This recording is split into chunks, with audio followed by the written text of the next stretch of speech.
When something is owned by a public and by the public, do we look at it as if every single particle is owned by somebody else?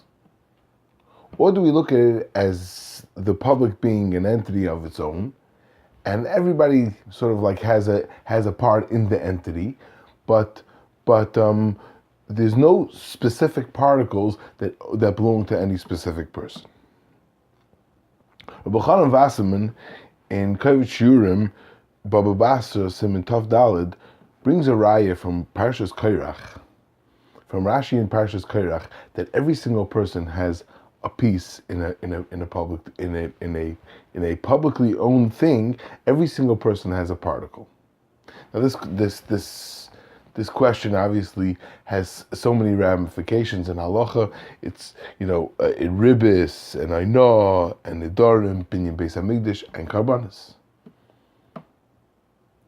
So what's his raya, and is there a makom? Is there a makom to be chaylik? Rashi famously says. Rashi famously brings down the pasuk in Korach says.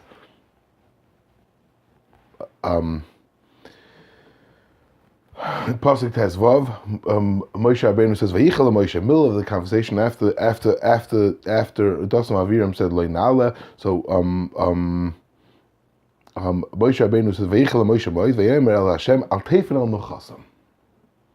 Al Teifen El Mechasam. So what's this Al Teifen El Mechasam? HaKadosh Baruch Hu should not look at the mincha of the Adas Korach. So Rashi says, there's Lefi Pshuta, it's talking about the Keteris. The next morning they were about to bring the Karbanis. They were going to all bring the Machta with the Keteris. And Moshe Rabbeinu is now getting up and telling HaKadosh Baruch Hu, Al Teifen El Mechasam. So there's three basic questions to that why Rashi's bothered that can't be the Pshat, and Rashi has to bring another a Medrash.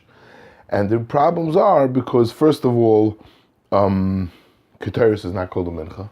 Why is it Al Teifen El Mechasam? It should have been Al Teifen El Keterasam. And the second problem that the Ramban is bothered by is that he had just had a conversation with Dasam Aviram. Dasam Aviram were not from the people that brought the Keteris.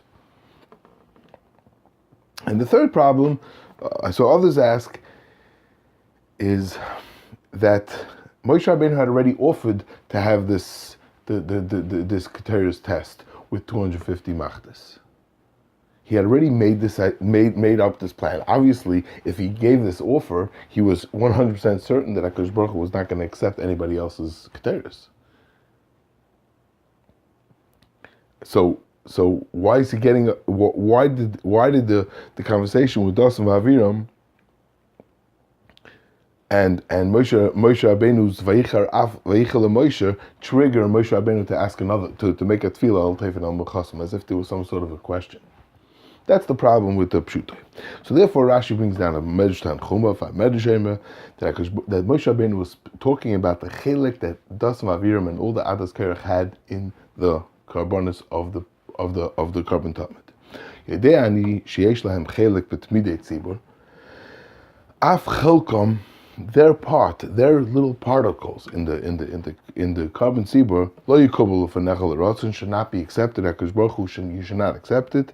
תניחנו האש ולא תאכלנו, the ash should leave it there and it should not consume the particles of the Karbon Tzibur, which all the Adas Korach were owned as a member of Klal Yisrael, as a member of the Tzibur. So this Rav Elchonan Wasermann brings a raya from here in Baba Basra, again Siman Tov Daled. He brings a raya that obviously there are particles in every shutvis that belong to any specific owner, and that's how Moshe Rabbeinu was able to be mispal and ask HaKadosh Baruch Hu to leave over those specific particles. Obviously, a human being can't figure out which particles they are, but HaKadosh Baruch Hu has no such problem. So therefore, Moshe Rabbeinu was being mispal that HaKadosh Baruch Hu should leave out the particles that were owned specifically by the Adas Korach. But, however, points out Rav Elchonan that if it if we look at a partnership and an ownership by a tzibur as an entity in its own, and it owns everything, everybody owns everything, so then there wouldn't be any particles that could be left alone and left out for that the tenichenu. Now there's another problem. There's two problems with this medrash. One problem with this medrash, with this medrash about the medrash that says it's talking about the Karbon Tzibur. One problem is the problem of Rav Elchonan, that if it's a Karbon Tzibur, how could there be any particles that are left over? One might assume that a Karbon Tzibur, every particle is owned by everybody. But there's another problem with this medrash, and the other problem with the medrash is that assuming the problem with tenichenu that it can't be talking about the keteris because keteris is not talking about mincha, we have the same problem on the Karbon Tzibur. The Karbon Tzibur is also not a mincha. The Karbon Tzibur is a carbon. Why is it called? Why did Moshe Rabbeinu say tenichenu? So on that, the Mefarshim say that that's not a problem because the Karbon Tzibur has a mincha that goes along with it. So why did he say tenichenu? Why did Moshe Rabbeinu talk about the mincha, not the carbon? So they say because the mincha is the main ritzoy after the carbon, after the egel. That became the main ritzoy. That there's a sefur in last week's parsha.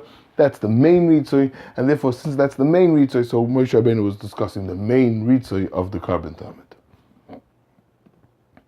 And I also want to add one more kasha, and I think all these kashas will answer one the other. How could Moshe Rabbeinu, does that not ruin the carbon? If Moshe Rabbeinu is requesting from HaKadosh Baruch Hu that part of the carbon should not be part of the Haktorah, that HaKadosh Baruch Hu should not be looking at that carbon, we want to be makta the whole carbon. And if we want to be makta the whole carbon, so if we want to be makta the whole carbon, so can't we how does Moshe Rabbeinu ask HaKadosh Baruch Hu to leave over a part of the carbon? That doesn't ruin the carbon? That's not. Am I having a complete carbon as a hakrava? So I was thinking that maybe all these kashas answer one or the other. Every carbon it could be is owned by everybody. And there is no particles that can be sliced and diced and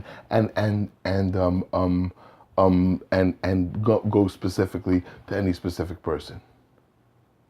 But that's by a carbon or one thing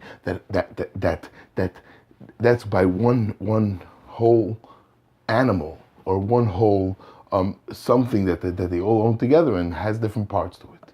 But how about if we have a mincha, which is a cup of dust, a cup of flour, or anything that's made up of tiny little particles. Something that has tiny little particles, why should we say that it's owned by everybody together? Maybe over there by a carbon, something that's only by a mincha, it's owned, every single particle is owned separately. So, in other words, Rav Elchonan's raya, Rav Elchonan wanted to bring a raya from here that everybody owns a little piece of a carbon. No, that's not by an animal. Of course, it's not owned by every specific person. It's by an animal. It's owned by the whole tzibur, and it has to be owned by the whole tzibur because everybody needs the whole carbon. Everybody needs every single part of this animal, and if you can't have only half of an animal, you have to have the whole animal. But by a cup of soiles, a cup of flour, or where it's all of the same particle, then you could say that each particle is owned by a different person. So Moshe Rabbeinu Dafka said al tefen al melchasam. He wasn't talking about the keteris because the keteris each one brought by themselves, and he wasn't discussing the keteris. The keteris he knew that HaKadosh Baruch Hu wasn't going to look at. He's being mispal al tefen al melchasam, the mincha that the adas Korach were taking part in, which is what? Which is the mincha that goes along with the Karbon Tzibur. Why was he not talking about the carbon itself? Because the carbon itself is of course going to be niskabel. We can't exclude a piece of the carbon, and because even if we would exclude a piece of the carbon, it wouldn't be a haktarah, it wouldn't be a kosher haktarah. It had to be dafka the mincha, a mincha which is made up of a cup of flour, and each person over there, only over there possibly, each one owns a particle of flour over there. Moshe Rabbeinu said, tenichenu. Now we can't bring a raya fakert. We can't bring a raya the other way. We can't bring a raya not like Rav Elchonan from the fact that Moshe Rabbeinu only spoke about the mincha and didn't speak about the carbon. So let's prove that by a carbon it's owned as one big commune, owned as a group, because it could be that even if a carbon, each particle is owned by somebody separately, but still it wouldn't be a kosher carbon if Moshe Rabbeinu had been mispal tenichenu. So in other words, it could be that over here Moshe Rabbeinu said al tefnal mechasam because only over here it had to be talking about flour, it had to be talking about something that like something that's not one piece, but it's made up of a whole bunch of particles. And we can't bring a raya from al tefin al muchasam to the question of ownership by a group. And now we understand why Moshe Rabbeinu picked al tefin al muchasam. He didn't talk about the keteris because that was already decided that HaKadosh Baruch Hu was obviously not going to look at the keteris of the others Korach, and he didn't talk about the karbonis because he didn't want to ruin the carbon tamid. He only spoke about the mincha that goes along with the carbon tamid.